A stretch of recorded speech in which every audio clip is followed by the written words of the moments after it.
છેલ્લા 2-3 દિવસથી કલબલ કરનારા પાટણના ધારાસભ્ય અને કોંગ્રેસના દંડક ડોક્ટર કિરીટ પટેલે પલટી મારી છે। 12 વાગે અમિત ચાવડા વિરુદ્ધ ધુઆપુઆ થયેલા ડોક્ટરને અમિત ચાવડાએ એવી ગોળી આપી કે તેઓ 3 કલાકમાં ભર શિયાળે પીગળી ગયા। બપોરે 12 વાગે લાલ ટી શર્ટમાં લાલ ઘૂમ હતા, પરંતુ 3 વાગે કપડાં બદલીને બ્લુ કોટીમાં દેખાયા ત્યારે એકદમ ટાઢા બોળ થઈ ગયા। દંડક પદેથી રાજીનામું આપવું એ અમારે કોઈને પૂછવાની જરૂર નથી। અમે અમારી રીતે એ રાજીનામું આપવાના છે। જે રીતે પ્રદેશ પ્રમુખની રૂબરૂમાં બનાવ બન્યા હોય અને છતાં પણ એ પુરાવા માગે આ બાબત યોગ્ય નથી। હજુ 3 વાગ્યામાં હજુ 2.5 કલાકની વાર છે। અત્યારે પ્રદેશ પ્રમુખનો ફોન આવ્યો અને એમને અમારી સાથે વાત કરી, એટલે અમારા પ્રદેશ પ્રમુખ ક્યારે કહેતા હોય તો અમારે એકવાર સ્વાભાવિક રીતે ભરોસો મૂકવો પડે।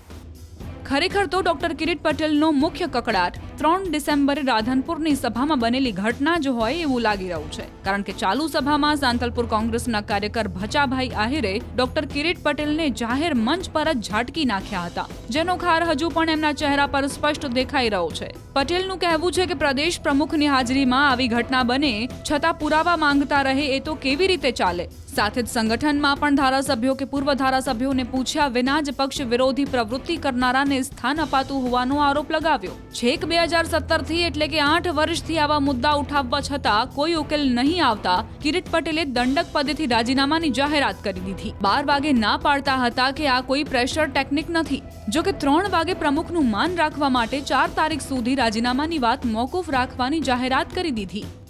પહેલા તો કોઈ પ્રેશર ટેકનિક હતી નહીં। અમારી જે માગણી હતી, અમારી મુખ્ય 2 માગણીઓ હતી। પહેલાં પણ મેં કહ્યું હતું કે રાધનપુરની અંદર જે બનાવ બન્યો છે એ બનાવ એ પ્રદેશ અધ્યક્ષ અને વિરોધ પક્ષના નેતાની રૂબરૂના બંને બન્યો છે। અને બીજું કે એસસી સેલની પાટણની અંદર જે નિમણૂક કરવામાં આવી, મેં પહેલાં પણ કહ્યું હતું કે પ્રમુખનો જયાબેનનો અમારે કોઈ વિરોધ નથી, પરંતુ જે પણ નિમણૂકો કરવામાં આવી એની અંદર 2017 અને 2019ની અંદર અમારા વિરુદ્ધમાં જે કામ કર્યું હતું, અમારા વિસ્તારના એવા લોકોને પ્રદેશ કક્ષાએ પ્રાધાન્ય આપવામાં આવ્યું હતું, પ્રદેશ કક્ષાએ એમનો સમાવેશ કરવામાં આવ્યો હતો। અમારી 2 માગણીઓ હતી કે આ બાબતે તાત્કાલિક એક્શન લેવામાં આવે અને જે નિમણૂકો કરવામાં આવી છે અમારા વિરુદ્ધમાં જેને કામ કર્યું હતું એમની નિમણૂક તાત્કાલિક રદ કરવામાં આવે અથવા સ્થગિત કરવામાં આવે। અત્યારે સવારથી મારી સાથે અમારા બંને સાથી ધારાસભ્ય અમરતજીભાઈ, દિનેશભાઈ અને અમારા જિલ્લા પ્રમુખ અમારા દંડક વિમલભાઈ ચુડાસમા, આ તમામ સાથે ચર્ચા થઈ।